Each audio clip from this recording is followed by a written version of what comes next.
बिस्मिल्लाहिर्रहमानिर्रहीम। नाजरीन, आज हम आपको पाकिस्तान पीपल्स पार्टी के खुर्शीद शाह के हवाले से जो नैब ने उनके हवाले से जो करप्शन के हवाले 500 अरब रुपए से ज़्यादा की करप्शन के दस्तावेजात इकट्ठे कर लिए हैं। खुर्शीद शाह के हवाले से बहुत ही जल्द जो है वह अहम खबर आने वाली है।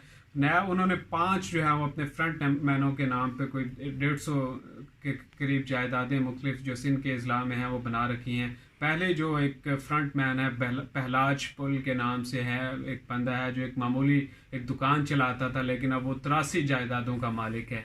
जो जायदादें हैदराबाद, सिंध, कराची और सक्कर रोहड़ी में इस्टेब्लिश की गई हैं। इसी तरह एक सुमरू साहब है, उनके नाम पे 10 जो हैं वो जायदादें हैं। इसी तरह एक इजाज़ पल के नाम से उनके नाम पे 2 जायदादें हैं। इसी तरह एक इमरान जान एक किरदार है, ये भी एज ए फ्रंट मैन के तौर पे खुर्शीद शाह के फ्रंट मैन के तौर पे काम कर रहे हैं। जो दस्तावेजात हमारे पास आई हैं, इनके नाम पे एक गाड़ी है जो खुर्शीद शाह बुलेट प्रूफ गाड़ी है जो खुर्शीद शाह के ज़ेर इस्तेमाल है।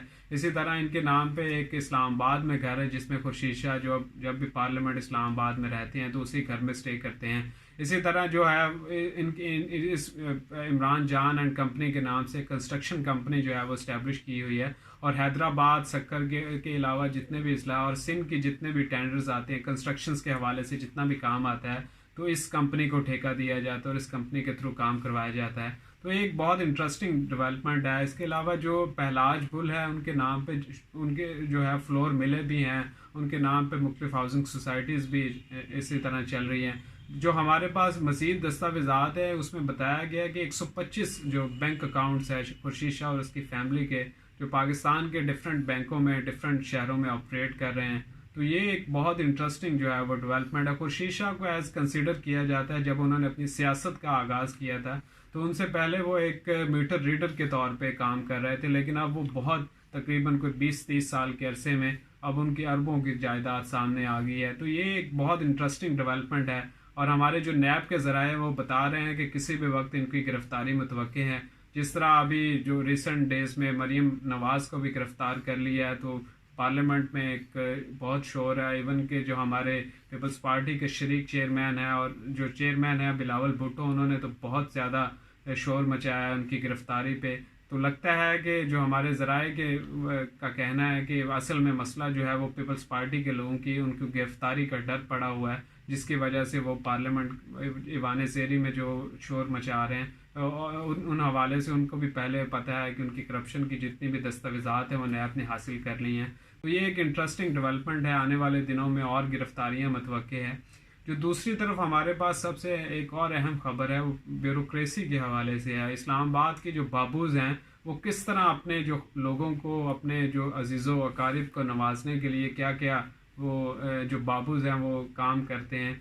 हमारे जो साबिक सेक्रेटरी फाइनेंस आरिफ अहमद ख़ान हैं, उन्होंने जो बहुत ब्यूरोक्रेसी ने उनकी अपॉइंटमेंट के हवाले से बहुत ही पिछले दिनों एक समरी भी कैबिनेट में मूव हुई, लेकिन आखिरी टाइम पे मिनिस्ट्री ऑफ कॉमर्स की तरफ से वो समरी वापस ले ली गई। लेकिन अब दोबारा वज़ीर आज़म ने उनकी as CETDAP trade development authority of Pakistan जो है वो तकरीरी की मंजूरी दे दी है। तो ये इदारा जो है वो ट्रेड एक्सपोर्ट के हवाले से काम करता है। लेकिन इन्होंने जो हमारे ज़राए हैं उन्होंने बताया कि जब ये सेक्रेटरी फाइनेंस थे तो इनकी बहुत ही बुरी परफॉर्मेंस थी। ये इनके दौर में एक स्पेशल सेक्रेटरी फाइनेंस नूर अहमद खान भी होते थे, तो सारा काम हमारे ज़राए के मुताबिक वो करते थे। तो ये तो जस्ट एक वहाँ पे काम कर रहे थे। इनके हवाले से IMF के जो डेलीगेशंस भी आते थे, लेकिन इनकी जो तरजीह नहीं होती थी। तो ये इनकी दोबारा एज अपॉइंटमेंट जो है वो एज ए CETDAP एक बहुत आप देखते हैं कि क्या होता है। हुकूमत ने इनको अपॉइंट तो कर दिया है, लेकिन आया कि जो हुकूमत एक्सपोर्ट, जो रज़ाक दाऊद साहब जो एक्सपोर्ट बढ़ाने की बात करते हैं, तो TDAP जो है वो एक अहम इदारा है। तो आया कि इनकी ज़ेर निगरानी हमारी जो एक्सपोर्ट है वो बढ़ सकेंगे, ये तो आने वाले दिनों में अब पता लगेगा। दूसरी जानिब जो एक जो मौजूदा सेक्रेटरी मुझे IT हैं, उनकी जो अहलिया के हवाले से जो इस्लामाबाद के जो बाबूज़ हैं वो वफाकी काबीना को और वज़ीर आज़म हाउस में बैठे हुए जो बाबूज़ हैं वो वज़ीर आज़म को थोड़ा प्रेशराइज़ कर रहे हैं कि उनकी जो as a anti dumping tribunal में एज ए मेंबर के तौर पे अपॉइंटमेंट की जाए। तो ये सुमेरा बीबी है, इनका ताल्लुक जो कस्टम से था और रिटायर हो गई थी, लेकिन ये मौजूदा सेक्रेटरी IT की बीवी हैं। तो अब उनकी दोबारा एज जॉब के लिए इक़दामात किए जा रहे हैं। آج وفاقی کابینہ کا اجلاس تھا، آج متوقع تھی کہ ان کی منظوری ان کی as a anti dumping tribunal کے ممبر کے طور پہ دی جائے گی منظوری، لیکن ابھی تک ان کے حوالے سے کوئی خبر نہیں آ سکی ہے. تو یہ آنے والے دنوں میں اس طرح کی اور بھی جو ہے اپوائنٹمنٹس ہوں گی، کیونکہ وزیر اعظم نے تمام جو وزارتوں کو کہا ہے کہ لوگوں کو اپوائنٹ کیا جائے. اب ان میں جو ڈی ایم جی کے بابوز ہیں وہ اپنے جو ریٹائر لوگ ہیں ان کو دوبارہ امپورٹنٹ سیٹس پہ لانے کے لیے دوبارہ وہ تگ و دو کر رہے ہیں. ایون کہ کچھ لوگوں نے جیسے عارف احمد خان نے اپنے آپ کو ایڈجسٹ کروا لیے، اسی طرح جو باقی لوگ ہیں وہ بھی اپنے آپ کو امپورٹنٹ سیٹوں پہ لانے کے لیے انہوں نے